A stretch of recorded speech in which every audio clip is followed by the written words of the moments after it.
DMA tak ada baju lain ke? Kalau DMA tak pakai, DMA bukan DMA lagi. Start real and black macam terbabas semula. Sedih lah. Itulah. InsyaAllah nanti saya call dia balik. Kita cuba cari dia Lia kat komen Ustaz. InsyaAllah ibu-ibu dan ayah-ayah, studio ni bukan saya punya kita pinjam studio Ustaz Wais Al-Qarni. InsyaAllah kan, doakan beliau dimurahkan rezeki. Tapi okey tak, sokong tak Bidai ada studio macam ni? Cantik tak kalau Bidai konsisten ada studio macam ni? Bagus tak? Bagus.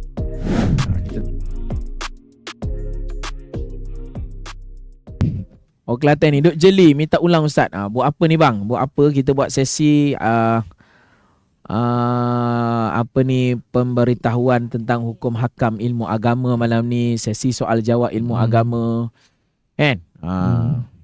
Tak ada orang tanya kenapa jemput DMA. Macam ni, kita jemput DMA ni untuk kita terbiah beliau. Kan? Jadi dia macam ni ibu ayah. Jangan kata apa saya tak tahu DMA secara dalam kan, tapi adalah tahu nama-nama beliau ni, seorang influencer katanya. Maka saya kata jomlah kita buat live sekali DMA. Kurang-kurang DMA pun dapat ilmu dan ramai orang pun akan dapat ilmu lah. Okay, jom kita pergi pada sesi soal jawab berkenaan dengan qada solat. Tapi untuk kita teruskan, saya nak minta sokongan semua untuk start tekan button share balik. Share guys. Dan siapa yang ada persoalan hukum hakam fiqh boleh bertanya. Boleh komen. Boleh komen apa soalan-soalan anda. Cuba komen, dan saya nak minta kepada semua untuk sebelum kita teruskan, tolong untuk pergi follow akaun kita, siapa yang first time tengok live kita pada malam ini.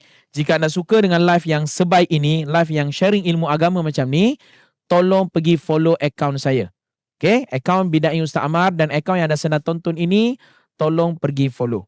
Dah follow? Okay, Alhamdulillah. So kita akan teruskan dengan soal jawab daripada DMA tentang bab qada solat. Silakan DMA. Okay. So berkaitan dengan qada solat ni Ustaz. Ya. Semasa dia nak qada solat, adakah dia perlu mention qada tu dalam niat dia? Dalam niat dia. Contoh macam ni sahaja aku qada salat fardu zuhur. Macam mana Ustaz Aliza? Tak perlu Qada kena mention tak? Okay, baik. Tengok saya jelaskan. Soalan dia macam ni. Siapa faham soalan DMA? Komen faham. Masa kita niat, adakah kita kena nyatakan sahaja aku qada fardu subuh, ataupun tak perlu nyatakan qada tu dalam hati? Sana. Okay. Jawapan dia adalah, sebenarnya saya bagi penerangan detail sikit. Dalam bab niat ni ada 3 je benda yang kita mesti nyatakan. 3. Selain daripada 3 tu semua sunat. Okay, apa dia? Sahaja aku. Sahaja. Ataupun sengaja aku solat. Macam tu. Sahaja aku solat fardu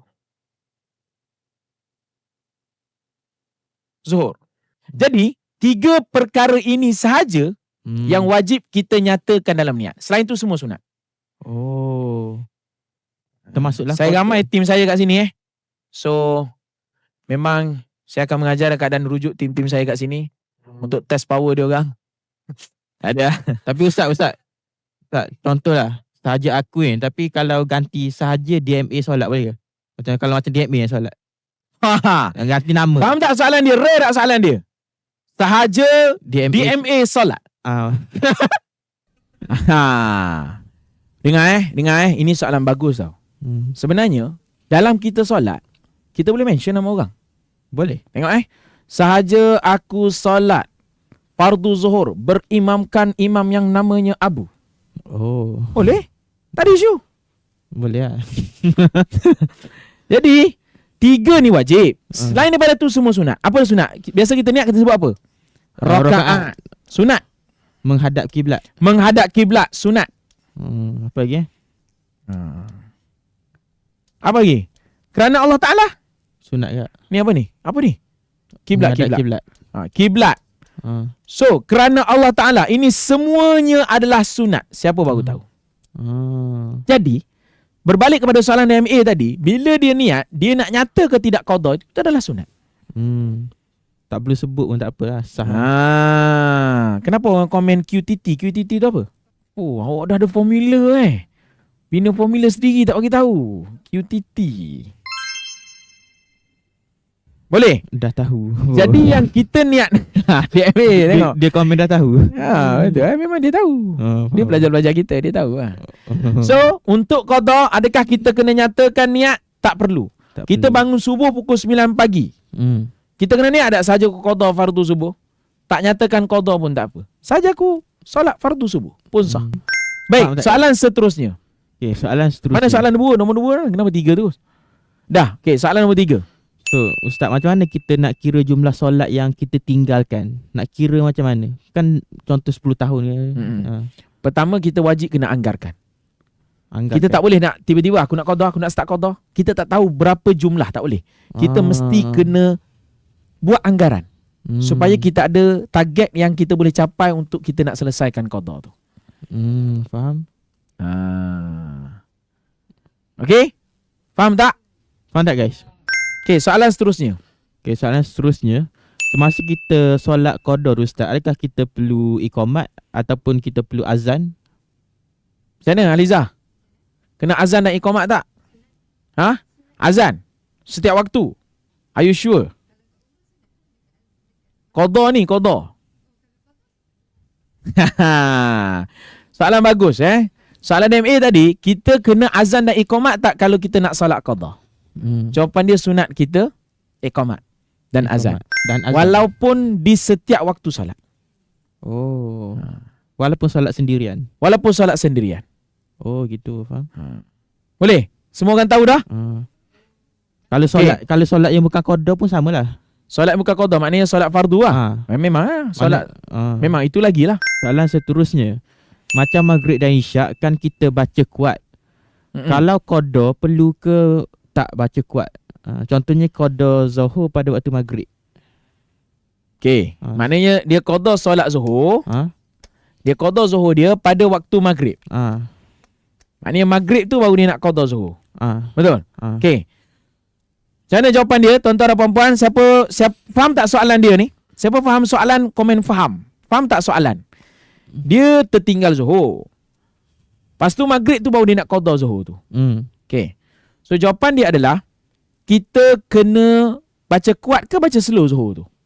Itu soalan dia. Betul. So, solat ni, qada ni kena ikut waktu, empunya waktu. Sekarang dia qada zuhur dalam waktu maghrib.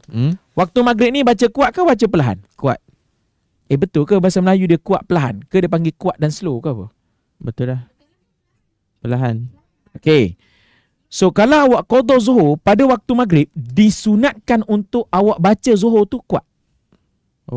Sebab maghrib kita baca kuat. Betul tak? Maknanya ikut waktu lah. Siapa punya waktu tu kita solat? Faham? Kalau awak qada isyak waktu zuhur, kena kuat ke slow? Perlahan. Slow. Kenapa? Sebab waktu tu waktu zuhur. Empunya waktu tu. Pandai DMA ni. Sebab DMA baca buku ni lah, Ustaz. Tu jadi mudah tu. Okey, soalan seterusnya. Okey, soalan seterusnya. Apa hukuman bagi orang yang tinggalkan solat? Hukuman akhirat kot maksud dia kan? Apakah hukum bagi orang meninggalkan solat?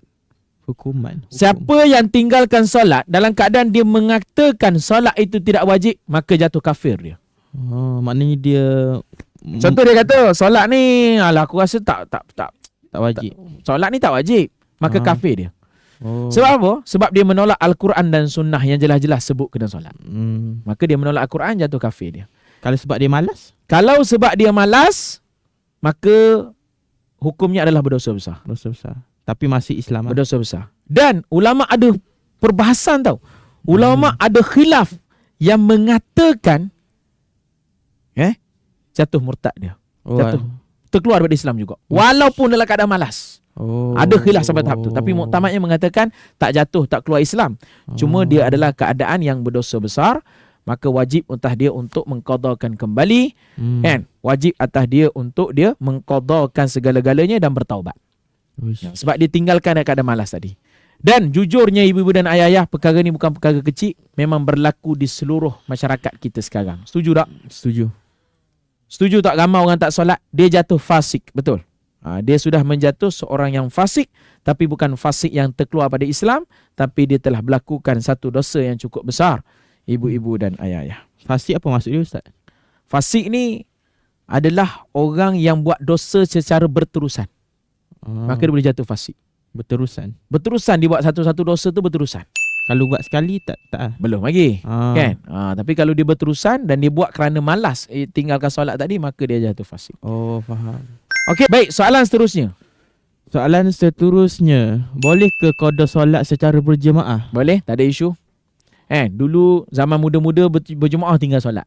Sekarang insaf ramai-ramai. So, nak qada jemaah, qada solat secara berjemaah, boleh, tak ada isu. Okey, teruskan. Okay. Soalan seterusnya. Soalan seterusnya, solat sunat katanya boleh juga diqada. Boleh ke Ustaz? Solat sunat. Contoh? Duha. DMA berdebar. Nak tanya soalan pun nampak berdebar betul. Okey. Contohnya seorang orang ni dia solat sunat duha. Tiba-tiba hari tu dia tak sempat solat sunat duha. Bila dia tak sempat solat sunat duha, tiba-tiba dah azan zuhur kan, dia tak sempat. Boleh tak dia nak qada balik solat sunat duha dia? Jawapan dia, disunatkan untuk qada solat sunat. Ya. Disunatkan untuk qada solat sunat. Faham? Bukan wajib. Bukan wajib qada tu. Yang wajib qada adalah solat fardu. Tapi kalau solat sunat, sunat kita qada. Tapi ada dua jenis solat. Kalau solat hajat, boleh tak qada? Tak boleh. Kenapa tak boleh? Sebab dia tak ada waktu. Kan? Kenapa nak qada? Lepas zuhur tu solat je lah hajat. Sebab dia tak perlu waktu kan. Soalan seterusnya. Okay, soalan seterusnya.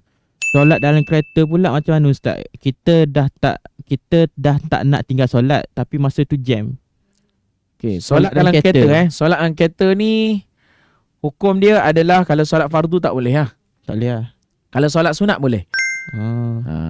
Contohnya solat sunat. Contoh cuba DMA duduk atas kursi, kita demo lah. Ibarat duduk atas kereta ni. Kita buat DMA demo. Okay, katakanlah DMA sedang bawa kereta sekarang. Kereta pula manual. Oh, manual. Tak pandai Ustaz. Contoh lah ni. Oh, okay. Astagfirullahalazim. Okay, pegang steering. Macam mana? Steering. Okay. Ni DMA tengah bawa kereta ni. Okay. So, bila DMA tengah bawa kereta, dia nak solat. Boleh ke tak boleh? So, bila DMA tengah bawa kereta, boleh tak DMA nak solat? Okay. So, ibu-ibu dan ayah-ayah, mana ada steering macam tu? Pusing nak masuk cabang.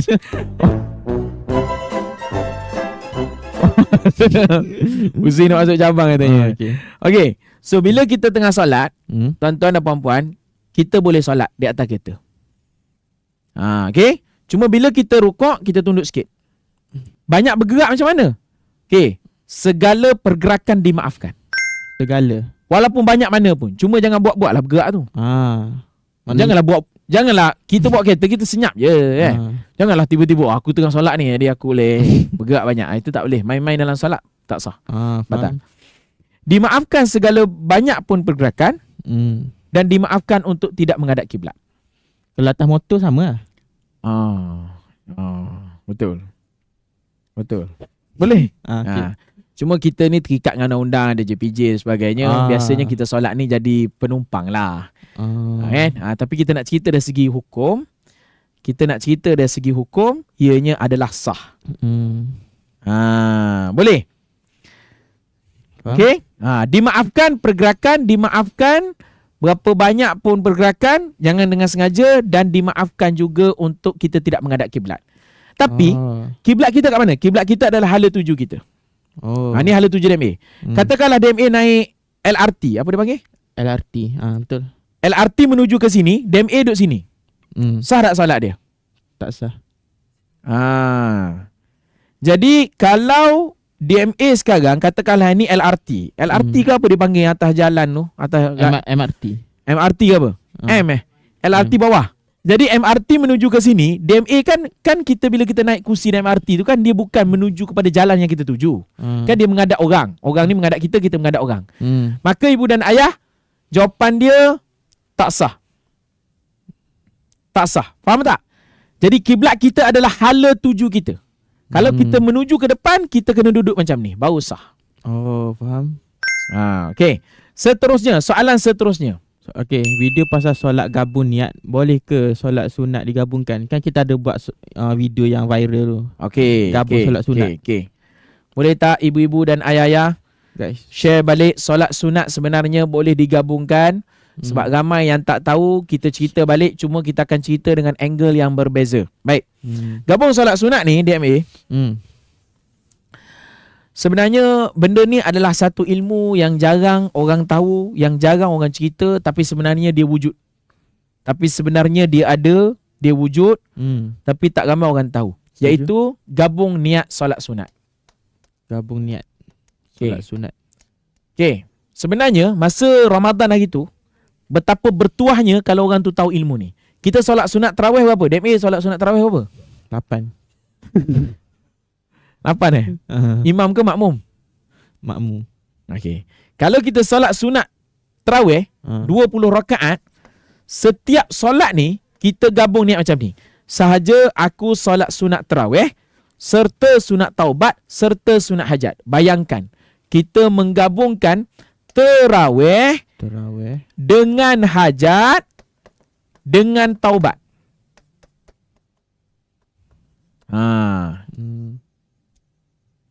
Jadi kita gabungkan niat ini. Maka seolah-olah kita dah melakukan, bukan seolah-olah lah, kita benar-benar telah lakukan 20 solat hajat setiap hari. Kita benar-benar melakukan solat sunat taubat 20 kali setiap hari. Mazhab mana? Mazhab Imam Syafi'i. Ustaz, ni B tambah C lah formula tu kan? Ni formula dia B tambah C. Bijak dia A ni. Sebab buku tu. Ada. Penawar lupa. Okey. Sebenarnya ibu-ibu dan ayah, tapi ni bagus soalan. Tapi kalau kita solat berjemaah, tak ada isu. Tak semestinya niat kita dengan niat imam kena sama. Tak semestinya. Oh ya. Tak semestinya. Tak semestinya niat kita dengan niat imam kena sama. Tak semestinya. Faham? Maknanya dia boleh gabung dengan solat sunat lain. Boleh. Tak ada isu. At the same time follow imam. Walhal kita mengikut imam, boleh, tak ada isu. Kan, contoh, awak pergi masjid, ada orang solat sunat. Awak ingat ke dia solat zuhur, awak pun tumpang jemaah, kan boleh. Dia solat sunat, kita solat zuhur. Betul tak? Betul juga. Awak pergi-pergi dia tengah solat sunat. Dia ni solat sunat ke solat zuhur? Awak pun Allahu Akbar ikut dia. Tiba-tiba 2 rakaat dia bagi salam. Allah, dia solat sunat, kita pun kena tambah lagi 2. Kan tak ada isu tu. Oh, betul juga Itu sunat dengan fardu lagi tak ada isu. Ni memang kita solat zuhur dengan dia sekali, tak ada isu. Tak ada isu guys. Tak ada isu. Benda tak ada isu jangan diisukan. Tu bagus. Dia kata saya niat qada subuh. Betul? Ada orang imam tarawih dia niat qada subuh. Boleh je. Tak ada isu. Betul juga.